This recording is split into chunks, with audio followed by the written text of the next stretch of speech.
Film के शुरुआती scene में एमिली होटल के कमरे से उठती है, लेकिन उसके सामने उसकी हमशक्ल की सूखी हुई लाश पड़ी होती है। एमिली डरती नहीं है, बल्कि उठकर अपने जिस्म में जख्म के निशान चेक करने लग जाती है, जो कल रात चाकू से लगे थे। वह चाकू भी पास में ही पड़ा हुआ होता है। फिर शॉवर लेते हुए एमिली याद करती है कि कल रात हुआ क्या था। उसके बाद एमिली उस सूखी हुई बॉडी को पीस बाय पीस करके उसको बैग्स में भरती है और बाहर खेत में ले जाती है। उसके बाद वह सारे सबूत गड्ढे में भर देती है। एमिली फिर शहर के एक कैफे जाती है और अपने बारे में चीजें पता करने की कोशिश करती है, जैसे कि वह खुद को पहचान नहीं पा रही हो या वह कोई अनजान शख्स हो जो कि खुद को जानने की कोशिश कर रही हो। घर जाकर एमिली अपने सोच विचारों में खोई होती है। तभी उसका बॉयफ्रेंड जेम्स वहां आता है। जेम्स उससे बहुत गुस्सा है, क्योंकि 3 दिन से एमिली का कोई आता पता ही नहीं था और वह उसके टेक्स्ट तक के जवाब नहीं दे रही थी। जेम्स उसको बताता है कि उसको ढूंढने के लिए उसने पुलिस रिपोर्ट तक करवा दी थी और अब उसको वापस पुलिस को बताना पड़ेगा कि वह सही सलामत है, ताकि वह रिपोर्ट क्लोज कर सकें। एमिली को लगता है कि पुलिस इन्वॉल्व होगी तो उसका जैसे कि कोई राज खुल जाएगा, तो वह जेम्स को सेड्यूस करने की कोशिश करती है, लेकिन जेम्स मना कर देता है और वापस पुलिस को कॉल करने लग जाता है। इससे पहले कि पुलिस को जेम्स कॉल लगा पाए, पीछे से एमिली उसकी गर्दन में स्क्रू ड्राइवर घुसाकर उसको जान से मार देती है। उसके बाद वह जेम्स की बॉडी को ठिकाने लगाती है। वह उसकी बॉडी को बॉडी बैग में रैप करती है और बेसमेंट में छिपा देती है। खून साफ करती है और जेम्स के सारे कपड़े धो देती है, ताकि खून के दाग मिट जाएं। अगले दिन जब एमिली अपनी बॉडी को आईने में देखती है तो चौंक जाती है। उसका जिस्म सड़ने लगा था। उसको लगता है कि अब उसको जल्द ही कुछ करना पड़ेगा। कुछ वक्त बाद दरवाजे पर पुलिस वाला आता है, जिसका नाम डिटेक्टिव फ्रेडी है। उसको एमिली पर शक होता है, क्योंकि जेम्स को बिना बताए एमिली गायब हो गई थी और अब जब वह वापस आई थी तो जेम्स ने पुलिस को इन्फॉर्म तक नहीं किया, जबकि वह काफी परेशान था एमिली को लेकर। फ्रेडी बहुत सारे सवाल करने लग जाता है। एमिली उसको कॉफी के लिए पूछती है। जब फ्रेडी डिस्ट्रैक्ट होता है तो वह उसका हाथ पकड़ लेती है और उसके शरीर से जीवन चूसने लग जाती है। तब पता चलता है कि वह असलियत में एमिली थी ही नहीं, बल्कि एक शेप शिफ्टिंग प्राणी था, जो दूसरे लोगों के शरीर से उनके प्राण खींच के उनकी बॉडी चुरा लेता था। मतलब फिल्म के शुरुआत में जो सड़ी हुई लाश पड़ी थी एमिली के पास, वह असली एमिली थी और अब वह प्राणी इंस्पेक्टर फ्रेडी बन गया था। अब वह फ्रेडी जैसा बोलने की कोशिश करता है और अपनी गन चेक करता है। वह बहुत खुश होता है, क्योंकि इस बार उसको एक पावरफुल शख्स का शरीर मिला था। उसके बाद वह असली इंस्पेक्टर फ्रेडी की साड़ी हुई बॉडी को हथौड़े से डिसफिगर करता है, ताकि पहचान में ना आए, और फिर पूरे घर में केरोसिन छिड़क के बाहर निकल जाता है। बाहर निकलते हुए उसकी मुलाकात डिलीवरी बॉय से होती है।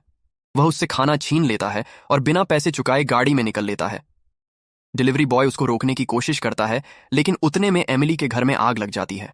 फ्रेडी की भेस में वह प्राणी कुछ डीलर्स के पास जाता है। उसको देख के वह खुश हो जाते हैं, क्योंकि फ्रेडी एक करप्ट पुलिस ऑफिसर था और उनकी हमेशा आमदाद करता था। वह उसको ड्रग्स देते हैं और वह अपनी पुलिस की गाड़ी में जब उसका सेवन करता है तो उसको रियलाइज होता है कि उसके शरीर को सड़ने से रोकने के लिए दवाई की जरूरत है।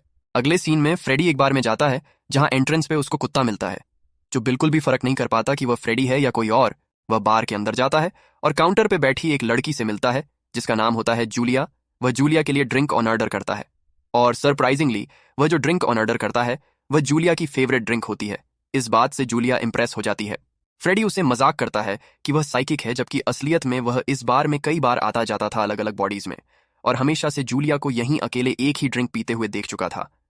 वह काफी देर बात करते हैं और दोनों एक दूसरे की तरफ आकर्षित होने लग जाते हैं।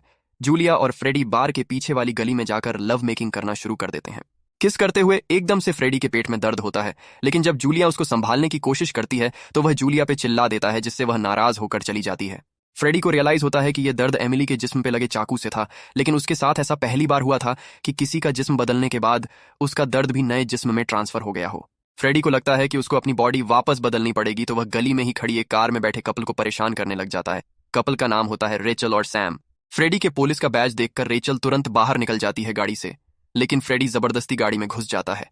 सैम काफी स्ट्रगल करता है, लेकिन अंत में वह प्राणी उसको हरा देता है और सैम का शरीर चुरा लेता है।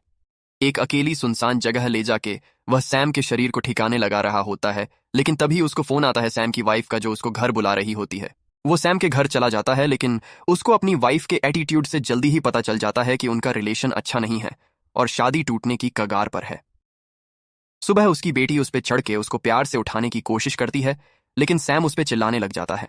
उसको अभी भी पेट में दर्द हो रहा है जो एमिली के चाकू से हुआ था। वह अपने परिवार और जख्म को इग्नोर करने ऑफिस चला जाता है और वहां रेचल को देख के चौंक जाता है। असल में रेचल उसकी असिस्टेंट थी। सैम के दिमाग की एक मेमोरी से उसको याद आता है कि वह उसको हैरेस कर रहा था और रेचल उसको मना कर रही थी। कहानी में आगे पता चलता है कि सैम एक डेंटिस्ट था, और क्योंकि वह पहले भी एक डेंटिस्ट की बॉडी में रह चुका था, वह सैम का काम जानता है और पेशेंट्स का इलाज करता रहता है। अगले सीन में सैम को एक रेस्टोरेंट के बाहर जूलिया दिखती है और वह टैक्सी में बैठकर टैक्सी वाले से उसका पीछा करने को कहता है, लेकिन टैक्सी वाला मना कर देता है। वह नाराज हो जाता है। अपना अकेलापन भगाने के लिए सैम अकेले ही फिल्म देखने चला जाता है। रात को अपने परिवार के साथ डिनर करते वक्त और बहुत ज्यादा दुखी हो जाता है, क्योंकि उसको रियलाइज होता है कि उसकी असली जिंदगी तो कुछ है ही नहीं। उसको रियलाइज होता है कि उसको अपने असली परिवार के बारे में कुछ भी याद नहीं है। उसका सैम के परिवार को मारने का मन करता है और वह चाकू को घूरता रहता है, लेकिन वह उठकर बाहर चला जाता है। उसको वहां वापस जूलिया मिलती है, जो उसको नहीं जानती, क्योंकि अब वह सैम के शरीर में है। जबकि वह उसको पहचान जाता है। वह जूलिया से कहता है कि उसकी शादीशुदा जिंदगी बर्बाद हो चुकी है और वह बस जिंदगी के मजे लूटना चाहता है। जूलिया उसको बतानी है कि उसका भी परिवार था, एक छोटा बेटा था और एक हैंडसम पति था, लेकिन जिंदगी ने उससे सब कुछ छीन लिया। उसके बेटे की एक बीमारी से मौत हो गई थी, लेकिन उसका पति उसे बहुत प्यार करता था। एक रात उन दोनों ने खूब प्यार किया, कैंडल लाइट डिनर किया, लेकिन अगले दिन उसका पति कहीं गायब हो गया और फिर कभी लौट के नहीं आया। सैम बाथरूम में देखता है कि उसका यह नया शरीर भी सड़ने लग गया है। वह जल्दबाजी में जूलिया को बाएं बोलकर बार से चला जाता है और एक मोटेल में रूम लेता है। वह ड्रग्स लेकर रिलैक्स करने की कोशिश करता है, लेकिन थोड़ी देर में उसका पूरा शरीर तेजी से सड़ने लग जाता है। उसको रियलाइज होता है उसको जल्दी ही नए शरीर की जरूरत है। वह रेचल को कॉल करता है और उससे माफी मांगता है बदतमीजी के लिए, और कहता है उसको उसकी जरूरत है। ये कह के वह रेचल को मोटेल बुलाता है, लेकिन जब रेचल आती है वह दरवाजा नहीं खोलता। रेचल कमरे में बंद लाइट देखकर घबरा जाती है और जाने की कोशिश करती है, लेकिन सैम उसका हाथ पकड़ लेता है और उसके शरीर को चुरा लेता है। पता नहीं क्यों उसको इस बार ज्यादा तकलीफ होती है। नई रेचल सड़ी हुई रेचल के शरीर को देखती है और दवाई खाती है। उसको रियलाइज होता है कि उसके पास बहुत सारी दवाई हैं। तभी रेचल के फोन पे उसके बॉयफ्रेंड का कॉल आता है। वह उसको एक्सप्लेन करती है कि किसी जरूरी काम की वजह से उसको आधी रात को निकलना पड़ा था। सुबह रेचल वापस खेत में जाती है और सारी कटी हुई लाशों को जला देती है, लेकिन पड़ोसी की नजर उस पर पड़ जाती है। वह रेचल से पूछती है कि क्या वह खेत के मालिक को जानती है, और वह कहती है पता नहीं क्यों हमेशा उसको खेत से बदबू ही आती रहती है। रेचल बिना कुछ कहे या जवाब दिए पड़ोसी को वहां से निकल जाती है और जल्दी से अपने यानी डेंटिस्ट के ऑफिस चली जाती है और वहां से सारी दवाइयां लूट लेती है। उसके बाद वह अपने अपार्टमेंट में जाती है और खूब सारी दवाइयां खाती है ताकि उसका शरीर जल्दी न सड़ने लग जाए। उस रात वह अच्छे से कपड़े पहनती है और बार के लिए निकल जाती है, लेकिन उसको पता नहीं है कि उसका बॉयफ्रेंड टॉमी उसको निकलते वक्त देख लेता है। रेचल को बार के बाहर कुत्ता मिलता है जो प्राणी पहचानने लग जाता है, और जब वह बार में काउंटर के पास आकर बैठती है तो उसकी मुलाकात फिर से जूलिया से होती है, और वह उसको बताती है कि वह एक काउंसलर है और अगर उसको किसी भी तरह की मदद की जरूरत हो तो वह उससे संपर्क करे। जूलिया को लगता है कि रेचल किसी बात से परेशान है और वह उसको अपना कार्ड दे देती है। उसके बाद जूलिया रॉबर्ट नाम के बंदे से बात करने लग जाती है और रेचल के पास जॉन नाम का बंदा आके बैठ जाता है। रेचल जॉन की बातों में इंटरेस्ट नहीं दिखाती, बल्कि जूलिया को देखती रहती है और जानने की कोशिश करती है कि उसका रॉबर्ट के साथ क्या संबंध है। तभी न्यूज पर जूलिया अपनी शक्ल देखती है, क्योंकि पुलिस उसको ढूंढ रही होती है सैम के केस में। वह जॉन के साथ वहां से निकल जाती है। जॉन उसको अपने अपार्टमेंट में ले जाता है। वह साथ में ड्रग्स लेते हैं और जॉन उसके साथ संबंध बनाने की कोशिश करता है, लेकिन जब रेचल उसको मना करती है तो वह काफी जबरदस्ती करने लगता है और खुद को फोर्स करने लगता है। रेचल उसको धक्का देती है और चाकू उठा के हमला करने की कोशिश करती है, लेकिन जॉन काफी चालाक होता है। वह रेचल को धक्का देता है और गिरा हुआ चाकू उठा के रेचल की ओर हमला करता है। रेचल लैंप से उसके सिर पे वार करती है, जिससे वह गिर जाता है। फिर रेचल चाकू उठा लेती है और उसको घोंप देती है। जॉन भागने की कोशिश करता है और भागते भागते सीढ़ियों में गिर जाता है, लेकिन रेचल वहां उस पर मल्टीपल टाइम्स स्टैब करती है और जॉन मर जाता है। रेचल को लगता है कि अब उसको भागना पड़ेगा, तो वह जल्दी से अपार्टमेंट में आके अपना सामान पैक करती है, लेकिन देखती है सीढ़ियों में जॉन की लाश देख के पड़ोसी ने पुलिस को फोन कर दिया है और घर के बाहर पुलिस खड़ी है और उसको सैम के मर्डर केस की वजह से पहचान जाती है। जब रेचल पुलिस को छकमा नहीं दे पाती है तो भाग भाग के एक गैराज में घुस जाती है, जहां वह रात गुजारती है। सुबह जब वह उठती है तो देखती है कि उसके पास वही कुत्ता सो रहा है। वह उसको देखकर स्माइल करती है और उसको रियलाइज होता है कि उसके हाथ की स्किन सड़ने लग गई है। वह अपने फोन की जांच करती है तो पता चलता है कि उसके बॉयफ्रेंड ने उसको रात भर में कई बार कॉल किए थे, और इतने में टॉमी उसको ट्रैक करते करते उस तक गैराज में पहुंच जाता है और उससे सवाल करता है कि पुलिस उसके पीछे क्यों पड़ी हुई है और वह किससे भाग रही है। रेचल उस पर हमला करती है और भाग के ट्रक के पीछे छुप जाती है। उसको वापस पेट में दर्द होने लगता है। टॉमी भी उसके पीछे पीछे भागता है। रेचल को पता है कि अब उसको नई बॉडी की जरूरत है, लेकिन वह टॉमी की बॉडी नहीं लेना चाहती, क्योंकि उसको लगता है कि पुलिस टॉमी पर शक करेगी अगर रेचल भी गायब हो गई तो। वह अपने कोट की पॉकेट से जूलिया का कार्ड निकालती है और फैसला करती है कि उसको मिलकर सब कुछ बता देगी, लेकिन देखती है कि जूलिया रॉबर्ट से मिल रही है और यह देखकर वह जल जाती है। रेचल की हालत बहुत ज्यादा खराब होने लगती है। उसके हाथ का मांस जो अब तक सड़ रहा था, अब उसमें से पस निकलने लग जाता है। रेचल फैसला करती है कि जूलिया की जगह वह रॉबर्ट को निशाना बनाएगी। वह उसके घर जाती है और कहती है कि वह कुछ सामान डिलीवर करने आई है, और जैसे ही वह दरवाजा खोलता है वह उसको भी मार देती है। उसके बाद रॉबर्ट बनके प्राणी जूलिया को फोन करता है और अपनी फीलिंग्स कन्फेस करता है। जूलिया उसके साथ उसके घर पर डिनर करने को राजी हो जाती है।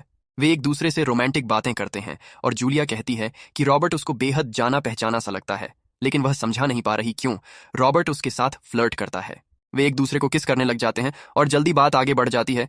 जूलिया को एहसास होता है कि रॉबर्ट के पेट पर जख्म है। वह सवाल करती है, लेकिन रॉबर्ट उसको इग्नोर करने को कहता है और वह रात भर एक दूसरे के साथ प्यार करते हैं।